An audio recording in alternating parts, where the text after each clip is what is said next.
Bonjour. Bon, mais écoutez, j'ai décidé de démarrer un nouveau cycle donc de vidéos et vous présenter tous les jours un parterre. La nature se réveille bien. Ça va devenir intéressant de regarder les plantes, comment elles évoluent, de jour en jour. Donc évidemment, je ne vais pas vous filmer le même parterre tous les jours, hein, mais au moins un nouveau parterre par semaine et renouveler donc une vidéo semaine après semaine pour voir l'évolution. Donc là, nous sommes sur le premier parterre. Je vais reculer pour vous montrer. Donc là, on se trouve juste derrière la maison. Je dis que c'est le premier parterre, c'est pas vraiment le premier parterre, mais quand on regarde dans la perspective, c'est vraiment le premier que nous voyons. Sinon, quand on entre, donc là en plus j'ai ma voiture, je me suis garé là parce que j'ai amené du broyat, donc habituellement ma voiture n'est pas garée ici, hein. Donc c'est un fait que là sur la gauche, il y a un parterre donc sous ces pruniers sauvages. Et ici, c'est la rocaille qui se trouve juste devant la cuisine. Mais les parterres, donc quand je parle de premier parterre, c'est que là, on va rentrer dans le parc et c'est vraiment le premier que nous voyons.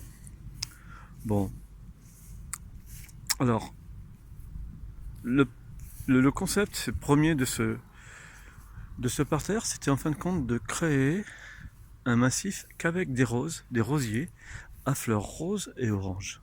Parce qu'en fait, le rose et qu'est-ce que je dis? Pardon, pas le jaune et l'orange.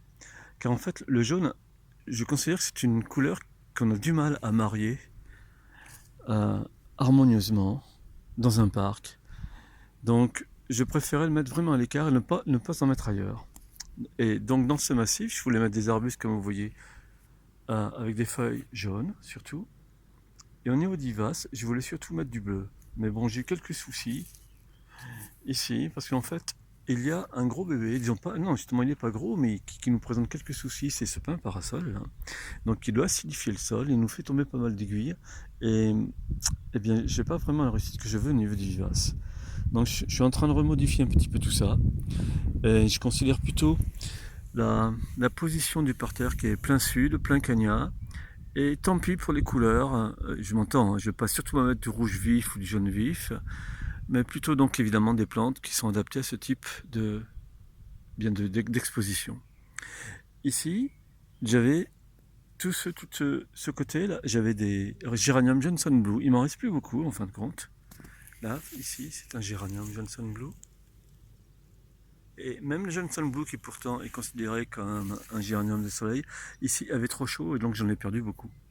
Donc vous pouvez voir ici que je le remplace plutôt par un géranium sanguineum. Celui-ci c'est le striatum.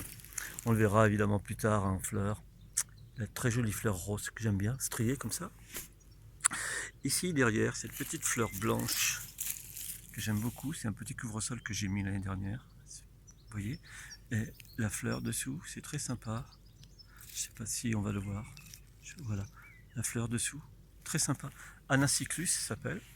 Donc plante de plein cagnat. À côté, vous voyez évidemment une petite verveine rose qui a résisté à l'hiver. Je les aime beaucoup. Donc là, je suis en train de la faire marcoter, qu'elle nous fasse un joli petit massif ici. Là, c'est un petit arbuste, oh là, on ne le voit pas encore, que j'ai planté cet hiver. C'est un petit caryopteris qui risque peut-être de devenir trop gros ici.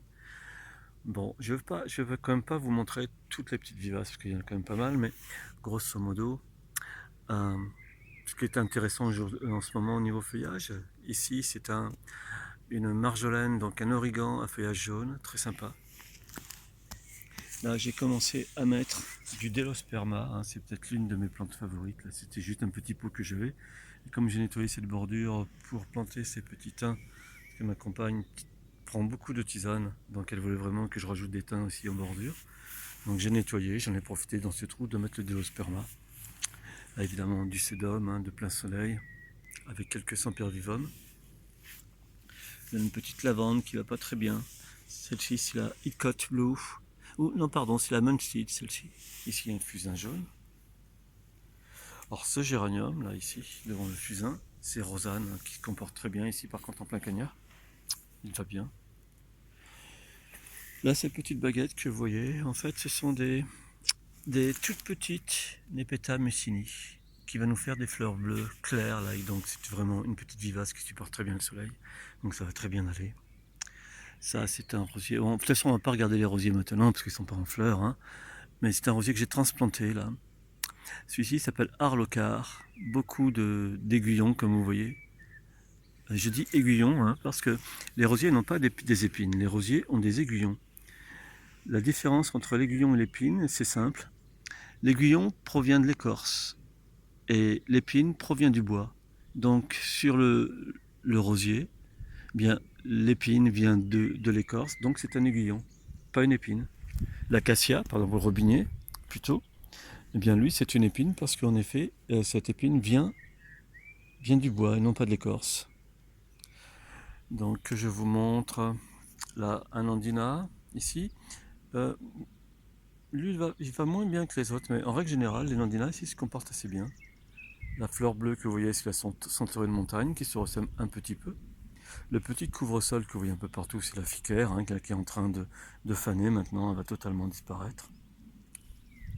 Là vous avez un rosier grimpant de chez Austin, une rose anglaise aussi. Voilà que je cherche son nom, n'importe quoi, je la connais par cœur. Eh bien j'ai été obligé de chercher, de regarder l'étiquette. C'est un grimpant, hein, c'est Tisin Georgia de chez Austin. Et le but ici c'est que dans ce petit couloir, on espère la créer donc une sorte j'allais dire gloriette, non ça n'a rien à voir, la gloriette c'est une petite cabane on va dire architecturée, non une sorte de pergola. Là tiens sur la gauche, je vous montre le petit phlox, j'aime beaucoup les phlox. Donc là encore une centaurée de montagne qui se ressemble à côté d'un ondina. Ici donc il nous reste une petite prune verte, adorable, une petite prune verte évidemment. Donc au printemps, on fait le tour du parterre. Bon, pour l'instant, là ici, il y a pas mal de couvre-sol. Là, je dois nettoyer. Vous voyez un peu d'herbe cet hiver. Donc, mais là, j'en ai pour aller pour 5-10 minutes là nettoyer. C'est bon. Donc là, quelques rosiers dont on parlera évidemment plus tard. Là, un fusain panaché blanc. Ici, un fusain panaché jaune. Ici, une belle graminée d'ombre.